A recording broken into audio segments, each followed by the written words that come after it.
U പിയിലെ ഏതോ കുഗ്രാമത്തിൽ ഒളിവിൽ കഴിഞ്ഞ മുതലാണിത്.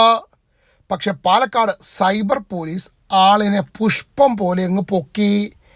ആളിനെ ഒന്ന് പരിചയപ്പെടുത്താം. സുനിൽ കുമാർ ദുബെ, മുംബൈ സ്വദേശി. ചൈനയിൽ വരെ പോയി തട്ടിപ്പ് പഠിച്ച മഹാനാണെന്ന്. പുള്ളിയുടെ സോഷ്യൽ മീഡിയ അക്കൗണ്ട് പരിശോധിച്ചാൽ ഏതോ ദേശീയ പാർട്ടിയുടെ വലിയ പ്രവർത്തകനാണെന്ന്. അതുകൊണ്ടായിരിക്കുമല്ലോ യു പിയിൽ ഒളിവിൽ കഴിഞ്ഞത്. ഇനി സംഭവം എന്താണെന്ന് പറഞ്ഞാൽ, IT ജീവനക്കാരിയായ പാലക്കാട് സ്വദേശിനിയായ 23 വയസ്സുകാരിയെ ഡിജിറ്റൽ അറസ്റ്റ് ചെയ്ത് 45 ലക്ഷം രൂപ തട്ടിയെടുത്ത കേസിലെ പ്രധാനി അന്ന് മുംബൈ പോലീസ് ഓഫീസറായി ഓൺലൈനിൽ വന്ന് നമ്മുടെ ദുബൈ ആയിരുന്നു.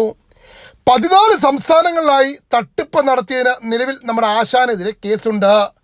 പക്ഷെ പാലക്കാട് സൈബർ ഇൻസ്പെക്ടർ നിപുൺ ശങ്കർ വേണ്ടി വന്നു. യു പിയിലെ കുഗ്രാമത്തിൽ പോയി പാതിരാത്രിയിൽ അറസ്റ്റ് ചെയ്യാൻ, അതും അതിസാഹസികമായി.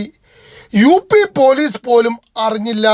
മുമ്പൊന്ന് അറിയിച്ചിരുന്നു. അവർ കൃത്യമായി ദുബൈയെ സഹായിച്ചത് കൊണ്ട് അന്ന് പിടികൂടാൻ കഴിഞ്ഞില്ല. യു പി അല്ല, അതിനപ്പുറത്ത് ഒളിവിൽ കഴിഞ്ഞാലും സൈബർ ഇൻസ്പെക്ടർ നിപുൺ ശങ്കർ ആളിനെ പൊക്കിയേ മടങ്ങി വരൂ. എന്തായാലും ആളിനെ പാലക്കാട് എത്തിച്ചിട്ടുണ്ട്.